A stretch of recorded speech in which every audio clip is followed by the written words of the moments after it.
باپ کے گلے کو کاٹ دیا، میری نظروں کے سامنے 10 سے مل کے میری بیوی کی عصمت کو لوٹی، میری نظروں کے سامنے میری معصوم بچوں کے گلوں کو کاٹ دیا، میری نظروں کے سامنے مجھے تباہ برباد کر دیا، تو کیا کروں اب جی کے؟ کیا کروں اب جی کے؟ مجبور ہو جاتا ہے مسلمان انتقام کی آگ میں جلتا ہوا انتقام اور بدلہ لینے کے لیے۔ کس نے کیا؟ تم نے اتنا لوٹا ہم کو، اتنا لوٹا، اے کی طبقے والوں، تم نے اتنا لوٹا اور اقتدار نے اتنا لوٹا ہم کو کہ ہم بے بس ہو گئے، مجبور ہو گئے، زندگی جینے کا مقصد باقی نہیں رہا تو موت کو گلے لگا لیا ہم نے اور مقابلہ کرنے لگے۔ چلیے یہ بھی غلط، تو یہ کہوں گا جو ظلم و ستم انگریزوں نے ہندوستان پہ کیا تھا وہی ظلم آج یہ اقتدار پہ بیٹھے ہوئے کانگریس اور بی جے پی والے مسلمانوں کے ساتھ کر رہے ہیں۔ اور میں پوچھنا چاہتا ہوں، کیا بات ہے کہ آزادی کے جھنڈے کے پاس گاندھی جی کی بھی تصویر ہوتی ہے اور بھگت سنگھ کی بھی تصویر ہوتی ہے؟ گاندھی جی اہمسا پہ تھے، وہ اہمسا پہ نہیں تھے، گاندھی جی زبان سے حاصل کرنا چاہتے ہیں تو آج بھی وہ ہیرو ہے، بھگت سنگھ گولی سے حاصل کرنا چاہتا تھا تو وہ آج بھی ہیرو ہے، تو کیا بات ہے اگر مسلمان بھی اٹھا لیں؟ کیا بات ہے؟ ہم ملک کے غدار نہیں، ملک کو تباہ کرنے والوں سے انتقام لیتے ہیں۔ یہ نکسلائٹ تحریک کیوں ہوئی؟ اس کے ذمہ دار کون ہے؟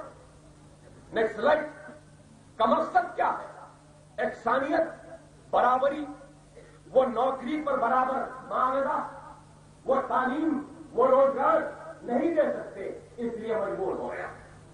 یہی ہوگا، اور یہ وارننگ دینا چاہتا ہوں کہ آج میرے ہاتھ میں یہ مائک ہے، آج میرے ہاتھ میں یہ مائک ہے، بابری مسجد کے شہادت کے بعد بھی اس مائک پر تھاما ہوا ہو، اس متعاونوں کے لٹنے کے بعد بھی یہ مائک ہے میرے سامنے، میرے معصوم بچوں کے گلے کٹنے کے بعد بھی یہ مائک ہے، میری بیوی کی عصمت کو لوٹنے کے بعد بھی مائک ہے۔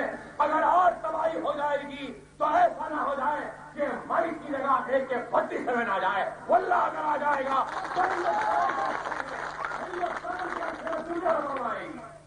یہ وارننگ ہے۔ ہم کو اتنا مجبور بے بس لاچار نہ بناؤ، ہم کو اتنا مجبور بے بس لاچار نہ بناؤ۔ اور لکھنے والے لکھ لیں، انٹیلیجنس والے بھی لکھ لیں اکبر اویسی کی تقریر کو۔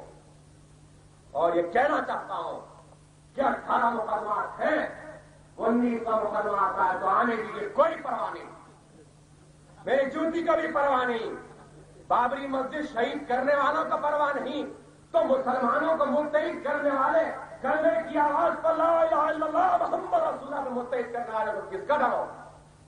نہیں ہے ہم کو فکر، لیکن یہ ضرور کہوں گا کہ میرے پیارے مسلمانوں، موت سے ڈرو۔ حدیث شریف ہے کہ وہ مسلمان جو اسلام کے لیے اور مسلمانوں کے لیے اپنی جان کی بازی لگاتا ہے، اپنی جان کی بازی لگاتا ہے اور شہید ہو جاتا ہے تو شہید کو غسل کی ضرورت نہیں، شہید ڈائریکٹلی جنت میں چلا جاتا ہے۔ اور اللہ جب شہید سے پوچھتا ہے کہ بتلا اے میرے پیارے بندے، بتلا تو کیا چاہتا ہے، تو کہتا ہے کہ اے اللہ تیری جنت میں وہ مزہ نہیں جو تیری راہ میں شہید ہونے میں ہے، تو مجھے پھر سے دنیا میں بھیج، میں پھر سے تیری راہ میں شہید ہو کر آتا ہوں۔